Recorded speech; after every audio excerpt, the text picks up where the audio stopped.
kita mencari ataupun memilih pemimpin yang anti korupsi untuk Indonesia ke depan lebih baik lagi. Bahwasanya masyarakat Sumatera Utara anti korupsi. Ya. Nah, dan kita juga menganjurkan kepada seluruh lapisan masyarakat dalam Pilpres mendatang agar hati-hati, jangan pilih orang yang koruptor. Korupsi adalah musuh bersama. Baik. Dan itu harus kita hapuskan di muka bumi Indonesia ini. Kalau pemimpinnya tidak memelihara korupsi, maka kita yakin ke bawah sampai ke akar-akarnya korupsi akan menjadi musuh bersama. Masyarakat agar kiranya untuk memilih pemimpin yang anti korupsi. Ya, apa kabar saudara? Hari ini 9 Desember 2023 diperingati sebagai Hari Anti Korupsi Sedunia. Dan hari ini di Kota Medan diadakan aksi Long March untuk memperingati Hari Anti Korupsi ini oleh beberapa organisasi penggiat anti korupsi di Sumatera Utara. Dan tampak di belakang kami saudara, ada Arif Tambolon ya di situ. Ada dari Lingkar Indonesia, ada dari Korwil, PMPHI Sumatera Utara, Gandhi Parapat, dan ada beberapa aktivis anti korupsi lainnya. Dan hari ini kami sudah berada di jalan mana nih, Bang Arif Tambolon? Ini Jalan Gatot Subroto. Jalan Gatot Subroto, nanti kita akan kemana? Ke Bundaran Air Mancur, Gatot Subroto. Kita situ nanti apa titik aksinya. Titik aksi ya? Iya. Dan seperti apa nanti orasi dan juga aksi yang nanti akan dilakukan oleh aktivis-aktivis dari penggiat anti korupsi ini, kami akan sajikan kepada Anda tetap di program eksklusif atau channel saya, Prasetyo. Hari ini Sumatera Utara merupakan barometernya pergerakan anti korupsi yang ada di Indonesia. Mari bersama-sama kita kampanyekan untuk masyarakat Kota Medan, masyarakat Sumatera Utara, masyarakat Indonesia untuk memilih pemimpin anti korupsi. Hidup mahasiswa! Hidup mahasiswa! Hidup masyarakat!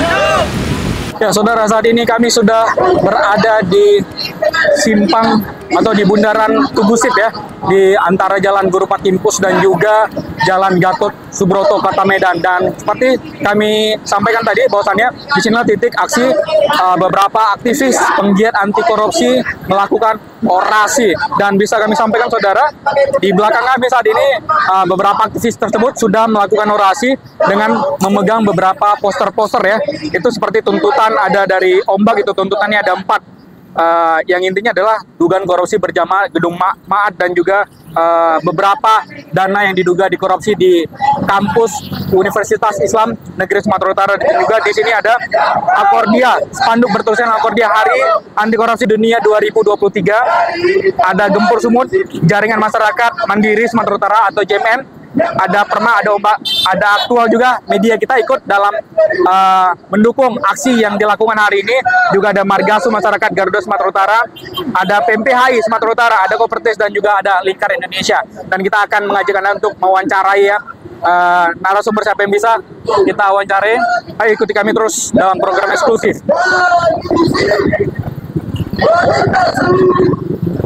Sini ada Presidium Marak Masyarakat Anti Korupsi Sumatera Utara, Bang Arif Tambolon. Bang Arif, apa kabar? Tadi sudah berbincang, kita di jalan menuju ke lokasi saat ini Bang Arif ya. Hari ini Hari Anti Korupsi, seperti apa pandangan Abang tentang korupsi yang ada di Indonesia khususnya di Sumatera Utara? Kalau secara nasional, kalau korupsi di Indonesia ini sudah tidak lagi terbendungkan. Kalau untuk Sumatera Utara khususnya Medan, ya hampir melampaui batas maksimal kejahatan korupsi yang terjadi. Ya, kita pada hari ini memperingati Hari Anti Korupsi Sedunia, tepatnya 9 Desember 2023. Kita membawa isu nasional karena menjelang Pilpres. Ya. Jadi kita mencari ataupun memilih pemimpin yang anti korupsi untuk Indonesia ke depan lebih baik lagi, lebih maju Dari lagi. ketiga calon, siapa Bang? Kalau saya melihat dari ketiga calon ini, yang saya lihat memiliki integritas anti korupsi itu yang nomor 1, Anies Baswedan. Mengapa? Karena sejauh ini rekam jejaknya udah jelas. Sebelum dia masuk menjadi gubernur DKI, dia adalah salah satu tim analis pemberantasan korupsi yang diperbantukan di Gedung Merah Putih KPK. Dengan kita lihat isu yang dimainkan ke dia pada saat kasus Formula itu sangat miris, dipaksakan. Ya. Dan kita melihat tanda-tanda alam itu sudah menuju ke seseorang, salah satu calon. Tapi yang dua calon lagi menggaungkan juga Bang anti korupsi. Sah-sah aja, semua manusia, semua orang boleh saja menggaungkan hari anti korupsi selagi dia belum pernah menjalani proses hukumnya. Baik, di Sumatera Utara. Baik, Bang Arif, di Sumatera Utara, karena tidak banyak waktu kita. Kemarin juga sempat meneriak-neriakan tentang proyek 2,7T. Ini hari anti korupsi. Seperti apa progresnya, Bang Arif?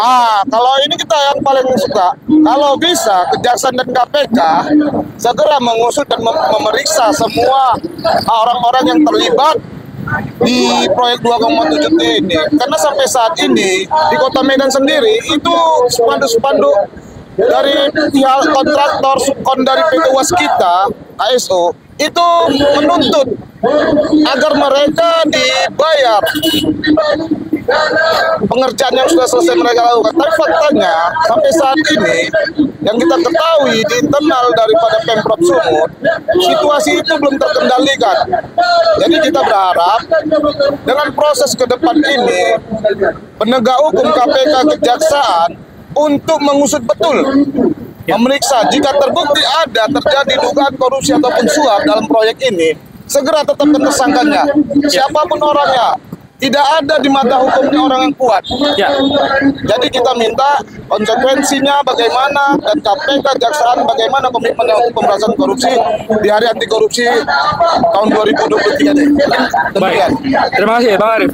Dan saudara, kami sampaikan juga, gara-gara proyek 2,7T ini dipublikasikan oleh Bang Arif Tampu Bolon, Bang Arif juga dipecat sebagai kader dari salah satu partai yang dominan berwarna biru ya. Dan saudara, ada siapa lagi di lokasi ini, kita akan mencari. Ayo ikuti kami terus. Nah, ini ada yang menarik ini, saudara. Di sini ada koordinator wilayah Pusat Monitoring Politik Hukum Indonesia Sumatera Utara. Bang Andi, sehat? Bang Andi, sehat. Sehat Bang Andi ya. Bang Andi, hari ini hari anti korupsi sedunia. Apa yang ingin Abang sampaikan? Ya, kita tetap mendukung apa yang didukung oleh masyarakat, terutama oleh masyarakat Sumatera Utara. Bahwasanya masyarakat Sumatera Utara anti korupsi. Ya. Nah, dan kita juga menganjurkan kepada seluruh lapisan masyarakat dalam Pilpres mendatang agar hati-hati, jangan pilih orang yang koruptor. Siapa yang koruptor? Bang Andi, Pasti mereka tahu. Tak perlu saya kasih tahu siapa. dari ketiga capres ini ada 3 capres yang mencalon. Siapa yang mungkin anti korupsi dan siapa yang mungkin akan diduga mungkin akan melakukan korupsi? Masyarakat udah tahu. Masyarakat lebih pintar dari saya. Bang Andi mau pilih siapa nanti? Saya akan memilih siapa yang ada di dalam benak saya. Seperti Anies. Baik. Nah, Anies saya lihat orang yang gentleman dan patut dia Baik, baik, Bang Andi, ada statement Abang, mungkin kami akan kulik sedikit kemarin tentang IKN. Abang menyatakan ngapain diurus-urus IKN itu. Seperti apa, Bang Andi? Ada dugaan korupsi di dalamnya? Saya tidak menyatakan dugaan korupsi, tapi itu tidak penting. Tidak ada pentingnya IKN untuk kepentingan masyarakat Sumatera. Apa? Yang penting bagaimana masyarakat biar bisa hidup sejahtera, biar bisa hidup rukun dan damai. Itu yang apa? Masalah IKN tidak begitu penting. Yang penting bagaimana masyarakat hidup damai dan hidup bagaimana sekolah tidak kekurangan. Ya, pesannya untuk Karena IKN itu bagi kami itu seperti itu pembangunan yang tidak menentukan masyarakat. ya, tadi Abang menyebut nama salah satu pasangan calon capres dan cawapres, Bang ya. Mungkin kan nanti ketika itu terpilih, pasangan nomor urut 1 tersebut terpilih, nanti bisa diharapkan seperti yang Abang ekspektasikan tadi, yang Abang gambarkan tadi. Saya yakin kalau pasangan nomor 1, pasangan Anies Muhaimin itu pasti bisa mengadopsi keinginan masyarakat seluruh Indonesia. Baik, terima kasih Bang Andi. Selamat anti korupsi hari ini Bang, 9 Desember 2023 ya. Anti korupsi. Baik. Dan saudara, kita akan mengajak Anda untuk berbincang dengan narasumber yang lain. Di sini ada Jaringan Masyarakat Mandiri Sumatera Utara, Bang Faro Rojarab. Siap. Apa kabar? Alhamdulillah Sehat, Bang, ya? sehat. Baik. Ya, hari ini Hari Anti Korupsi 9 Desember 2023. Apa yang ingin Abang sampaikan? Korupsi adalah musuh bersama. Baik. Dan itu harus kita hapuskan di muka bumi Indonesia ini. Ya. Kita turun ke jalan adalah bagian dari antusias kita terhadap hari anti korupsi ini. Kalau bukan kita yang menyemarakkan, bukan kita yang menyuarakan ini, namun siapa lagi? Kita generasi penerus bangsa harus berbuat. Paling tidak sedikit, tapi adanya bentuk nyatanya. Ya, tapi sudah berulang kali masyarakat turun ke jalan, khususnya aktivis anti korupsi turun ke jalan untuk menyuarakan berbagai kasus, Bang.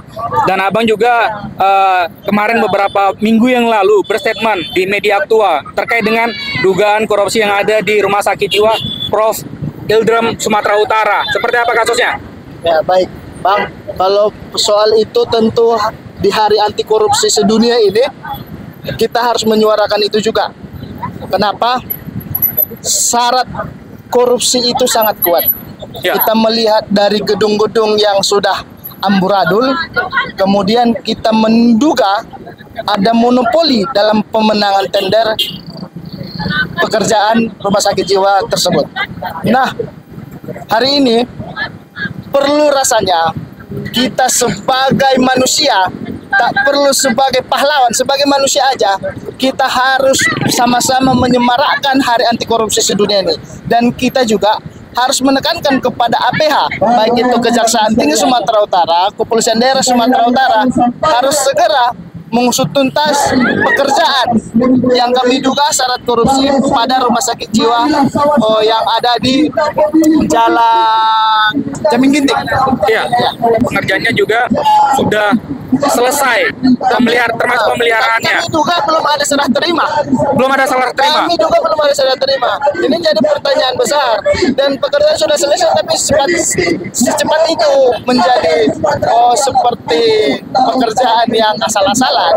Dan ini tidak tuntas-tuntas, Bang. Kalau kita bicara korupsi, apa yang ingin Abang sampaikan kepada masyarakat? Nah, ini kembali ke pemimpinnya dulu, Pak. Ya. Contoh, rumah sakit jiwa ini yang memilih itu kan gubernurnya. Nah, artinya pemimpinnya dulu. Kalau pemimpinnya tidak memelihara korupsi, maka kita yakin ke bawah sampai ke akar-akarnya korupsi akan menjadi musuh bersama.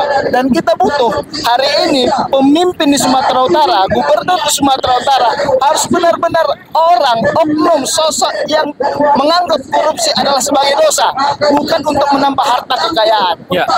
Kalau itu terjadi, kita yakin OPD ke bawah sampai ke akar-akarnya akan bersih dan kita akan selamat di Sumatera Utara ini dari korupsi. Baik, terima kasih Bang Fahrul Rojara. Ya. Dan saudara, ada beberapa narasumber lain yang kita lihat hadir ya. Kita masih mencari narasumber yang bisa kita wawancarai, yang menyampaikan aspirasinya terkait dengan hari anti korupsi yang diperingati 9 Desember 2023. Sini ada Direktur Eksekutif Lingkar Indonesia tuh Abel Sirait. Abel, lihat. Ya. Hari ini hari peringatan anti korupsi sedunia. Apa yang ingin Abang sampaikan? Ya, kita menyampaikan agar kiranya masyarakat Republik Indonesia khususnya Sumatera Utara ini untuk memilih orang-orang yang bersih, yaitu pemimpin-pemimpin yang bersih. Jadi kita juga mengharapkan agar kiranya pemerintah atau aparat penegak hukum mengusut yaitu kasus korupsi, khususnya juga mengenai jalan nasional atau 2,7 triliun dan juga pembangunan sport center. Baik. Yang ingin Abang sampaikan kepada pemerintah dan juga kepada masyarakat tentang hari anti korupsi ini apa? Ya, yang kita ingin kita sampaikan kiranya masyarakat agar kiranya untuk memilih pemimpin yang anti korupsi. Itu yang kita harapkan. Siapa kira-kira, Bang? Ya, kita nggak bisa sebut nama langsung, tapi ya masyarakat lah yang menilainya. Baik, terima kasih Bang Abel ya. Ya, demikian tadi saudara Direktur Eksekutif Lingkar Indonesia, Bang Roji, dari Ombak, Bang ya? Ya, Ombak. Ombak apa kepanjangannya? Organisasi Mahasiswa Masyarakat Bersatu Anti Korupsi. Ya, hari ini peringatan anti korupsi sedunia. Apa yang ingin Abang sampaikan, Bang Roji? Yang pertama hari ini terkait penegakan hukum yang pastinya. Indonesia darurat korupsi. Ya. Di momen hari anti korupsi ini tanggal 9 Desember mungkin untuk yang kesekian kalinya kita peringati hari anti korupsi sedunia. kita berharap proses penegakan supremasi hukum di Indonesia ini pertama jangan tebang pilih. Yang kedua, proses penegakan supremasi hukum itu jangan lompat-lompat kata. Karena ada dugaan kita hari ini bahkan dan tanda kutip ya, penegak hukum sendiri, penyidik misalnya, bahkan mampu bermain-main dengan terduga pelaku korupsi. Nah, hari ini kami di momen nasional ini, kami juga dari Ombak Sungut khusus menyuarakan terkait masa dugaan korupsi di Sumatera Utara, khususnya di UIN. Yang UIN sampai hari ini yang kita tahu terus berkelanjutan, dugaan korupsinya terus panjang, sampai rektor pun harus untuk yang kedua kali menjalani sidang terkait masa dugaan korupsi Mahat. Nah, kita hari ini juga menyuarakan permasalahan dugaan korupsi gedung Mahat yang ada di UIN Tuntungan yang mangkrak senilai 36,9 M, yang uang itu berasal dari BLU UIN yang rimbanya raib tak tahu kemana. Hari ini semua buang tangan, buang bola, nggak mengetahui uang itu kemana. Nilainya bukan kecil. Kita berharap hari ini kalau bisa KPK yang hadir ke Sumut mengusut dugaan korupsi UIN Sumatera Utara itu. Kenapa Abang tidak percaya dengan aparat penegak hukum di Sumatera Utara? Bukan tidak percaya hari ini, cuman dengan nilai yang sebesar itu kita malah makin khawatir. Baik. Malah makin khawatir nih ada proses main mata. Baik. Antara penyidik dengan terduga. Ya, Bang Roji, terakhir pesannya untuk masyarakat dan juga pemerintah di Hari Anti Korupsi Sedunia hari ini. Kita menghimbau kepada seluruh masyarakat Sumatera Utara dan seluruh rakyat Indonesia hari ini, pilihlah pemimpin yang bersih dari tindak pidana korupsi, yang benar-benar berpikir bagaimana menganggap korupsi adalah musuh negara. Baik. Kita berharap seperti itu, pilih pemimpin, terutama nanti tanggal 14 Februari 2024. Siapa kira-kira, Bang? Saya nggak bisa memprediksi, silakan masyarakat memilih siapa yang mereka anggap layak dan mampu untuk memberantas korupsi yang ada di Indonesia ini. Baik, terima kasih Bang Roji ya. Sampai jumpa, saya selalu. Dan saudara, ada satu lagi narasumber yang harus kita tanya, tapi saat ini beliau masih memegang spanduk ini. Bang Ariel, saya Bang Ariel. Iya. Saat ini mewakili aliansi mana, Bang Ariel? Aliansi Pergerakan Mahasiswa Anti Korupsi. Apa yang ingin Abang sampaikan kepada masyarakat? Saya rasa mengingat Hari Anti Korupsi 9 Desember ini, ya, masyarakat itu bijak dalam memilih. Jangan lagi sampai suara kita itu terbuang sia-sia, karena pemimpin-pemimpin hari ini yang kita lihat dengan banyaknya korupsi yang ada di mana-mana, bahkan seperti kata anak Medan, ugal-ugalan gitu kan. Ya, kita lihat sendiri di kota Medan ini agak ngeri-ngeri juga sih bicaranya kan gitu. Tapi harapan kita ke depannya rakyat itu jangan lagi sampai salah pilih dan betul-betul bijak. Dan jangan takut untuk bersuara. Ya, betul. Baik. Jangan takut untuk bersuara. Kalau memang itu benar, katakan benar. Gitu. Baik, terima kasih Bang Ariel. Lanjut untuk orasinya hari ini, Bang ya. Dan saudara, siapa lagi yang hari ini akan kita wawancarai? Dengan siapa, Bang? Dengan Firja Fadila Sidik, Bang. Firja, apa mewakili aliansi mana hari ini? Saya mewakili aliansi Forum Mahasiswa Pemerhati Kebijakan Publik. Ya, apa yang ingin Abang sampaikan untuk memperingati Hari Anti Korupsi Sedunia hari ini? Ya. Sebelumnya saya ucapkan terima kasih kepada Abang Dah telah memberi kesempatan. Pada kesempatan ini saya ingin menyampaikan bahwasanya hari ini merupakan Hari Anti Korupsi Sedunia pada tahun 2023 yang setiap tahunnya selalu diperingati. Namun bangsa Indonesia tetap menjadi peringkat tertinggi untuk korupsi di dunia ini. Jadi korupsi ini bukan hanya untuk menyakiti rakyat-rakyat kecil, tapi juga menyakiti seluruh bangsa Indonesia. Jadi tindakan korupsi ini diharapkan untuk segera diselesaikan bersama-sama dan kami siap untuk berkolaborasi dengan APH. Baik, itu saja yang ingin Abang sampaikan. Baik, terima kasih Bang Firja ya. Dan kami sampaikan kepada Anda, saudara, untuk terkait dengan kasus-kasus korupsi yang ada di Sumatera Utara, kami akan mengulas sedikit. Ada beberapa kasus korupsi yang memang dugaan korupsi ya, yang memang sampai saat ini masih menjadi tanda tanya kapan akan diselesaikan oleh aparat penegak hukum, seperti kasus proyek 2,7 triliun rupiah untuk pembangunan jalan dan jembatan. Ada juga terkait dengan pembangunan proyek sport center yang ada di Desa Sena, Kecamatan Batangkuis, Kabupaten Deli Serdang, dan juga beberapa pelaksanaan proyek-proyek yang jalan provinsi ataupun jalan nasional yang ada di Sumatera Utara ini. Banyak sekali pengaduan yang sudah sampai kepada penegak hukum, namun sampai sekarang pengaduan tersebut belum ditindaklanjuti. Seperti apa progres nantinya, ini masih juga menjadi tanda tanya oleh masyarakat. Dan kami hari ini, saudara, mengikuti aksi peringatan anti korupsi di tanggal 9 Desember 2023. Akankah kasus korupsi yang ada di Sumatera Utara khususnya akan selesai? Siapa nanti akan Anda pilih sebagai pimpinan nomor 1 di Indonesia akan menentukan bagaimana kisah atau kelanjutan dari terputusnya atau berlanjutnya kasus korupsi yang ada di sekitar kita. Saya Prasetyo untuk program eksklusif. Sampai jumpa.